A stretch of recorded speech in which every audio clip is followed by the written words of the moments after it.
বিশ্বনবী তাহাজ্জুদের সময় দাঁড়িয়ে যেতেন। ছোট্ট একটা ঘরে চাটাইয়ের উপরে বিশ্বনবী মা এসে শুতেন, গাদাগাদি করে জায়গা নাই। মাঝরাতে বিশ্বনবী তাহাজ্জুদের জন্য দাঁড়াতেন, আল্লাহু আকবার বলে দাঁড়িয়ে যেতেন, নামাজ শুরু করে দিতেন। বিশাল বড় সূরা পড়তেন, কেরাত পড়তেন, রুকু করতেন, কিন্তু সিজদার জায়গায় সিজদা দেওয়ার জায়গা নাই। সিজদার জায়গায় মা এসা পা বিছিয়ে শুয়ে আছে। বুখারীর বর্ণনা, বিশ্বনবী সিজদায় যে হাত দিয়ে মা এসার পায়ের মধ্যে চিমটি কাটতেন। মা এসা বুঝতে পারতেন বিশ্বনবী এখন সিজদায় যাবে, সুবহানাল্লাহ পড়েন। মা এসা বুঝতে পেরে পা দুইটা সরিয়ে নিতেন, বিশ্বনবী সিজদা দিতেন। সিজদা দিয়ে বিশ্বনবী যখন আবার দাঁড়িয়ে যেতেন, মা আয়েশা পা বিছিয়ে আবার শুয়ে পড়তেন। কি ইবাদত ছিল বিশ্বনবীর! হাত্তা তাতাওয়াররামু খাদামা।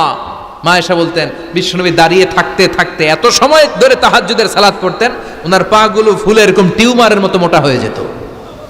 সুবহানাল্লাহ পড়বেন না?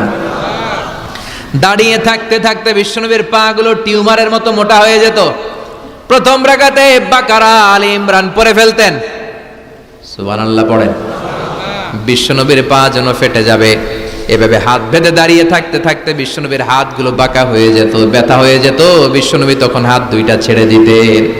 আবার যখন এনার্জি ফিরে পেতেন, যখন বিশ্বনবীর ভাল লাগতো, আবার হাত বাঁধতেন। পড়েন সুবহানাল্লাহ। তার মানে হাত ছেড়ে দিও নামাজ পড়া যায়, হাত ছেড়ে দিও। মালিকি মাযহাবের কিছু স্কলাররা ওনারা মত নিয়েছে, ওনাদের অনুসারীরা এরসাল করে। আমাদের দেশে কেউ বাদে এইভাবে, কেউ এইভাবে, কেউ এইভাবে। মালিকিরা বাদেই না, কেউ বাদবই না, কি করবি কর, আছে না নাই? আপনি যদি হজ করতে যান মক্কা মদিনায়, এই আমলগুলো দেখতে পারবেন। এটা সুন্নাত একটা আমল। হাত ছেড়ে দিলেও যেখানে সালাত হয়ে যায় ওই জায়গায় কই বাঁধবে, এই নিয়ে কিলাকিলি আছে না নাই? উপরে না নিচে, আমিন জোরে না আসতে, আছে না নাই? বিশ্বনবী লম্বা সময় দাঁড়িয়ে তাহাজ্জুদ পড়তেন। তাহাজ্জুদ পড়লে আপনার মর্যাদা বাড়ায় দিবে কে? সাইয়েদনা জিবরাইল বললেন, ইন্না শারাফাল মুমিন ফি কিয়ামিল লাইল। বিশ্বনবী বললেন, জিবরাইল এসে আমাকে বলে গিয়েছে মুমিনের মর্যাদা তাহাজ্জুদের নামাজের ভেতর। সুবহানাল্লাহ পড়েন। তাহাজ্জুদের নামাজ পড়লে মর্যাদা বাড়ায় দেয় কে? 2 নাম্বার কুরবাতুন ইলাল্লাহ। তাহাজ্জুদের নামাজ পড়লে আল্লাহর সাথে নৈকট্য বাড়িয়ে দেয় কে? আল্লাহর সাথে কানেক্টিভিটি আপনার বেড়ে যাবে। আমাদের দুনিয়াতে সব জায়গায় কানেক্টিভিটি আছে। এমপির সাথে হাত আছে, চেয়ারম্যানের সাথে হাত আছে, ওই এসআই এর সাথে হাত আছে, পুলিশের আইজির সাথে হাত আছে, কিন্তু আল্লাহর সাথে হাতটা নাই। কথা কন। আসল জায়গায় কানেকশন লাগানো দরকার। চিল্লায় বলেন ঠিক কি না? মান লাহুল মাওলা ফালাহুল কুল্লু। যে ব্যক্তি আল্লাহর হয়ে যায়, গোটা বিশ্ব তার হয়ে যায়। যে সব জায়গায় যে ধর্ণা দেয়, আল্লাহর কাছে ধর্ণা দেয় না, তার কোনো মর্যাদা নাই। আর যে ব্যক্তি সব দিক থেকে মুখ ফিরিয়ে আল্লাহর কাছে যায়, গোটা বিশ্বের সবাই তার দিকে তাকিয়ে থাকে। এজন্য সম্পর্কটা লাগাইতে হবে কোন জায়গায়? তার মানে তাহাজ্জুদ পড়লে মর্যাদা বেড়ে যায়, আল্লাহর সাথে সম্পর্ক বেড়ে যায়। বিশ্বনবী বললেন, মানহাতুনা আনিল ইসিম। তাহাজ্জুদের নামাজ পড়লে, তাহাজ্জুদের নামাজ আপনারে পাপ কাজ থেকে বাধা দিবে। সুবহানাল্লাহ পড়েন। তাহাজ্জুদ যারা পড়ে এরা পাপ কাজ করে না। চিল্লায় কোন ঠিক কি না? 4 নম্বরে মুকাফফিরাতুল লিসাইয়্যাত। পাপ আর অন্যায় যদি কিছু হয়েও থাকে, তাহাজ্জুদের নামাজ পড়লে তাহাজ্জুদের নামাজ পাপগুলোরে ধুয়ে মুছে সাফ করে দেয়। এজন্য তাহাজ্জুদ পড়ার দরকার আছে না নাই?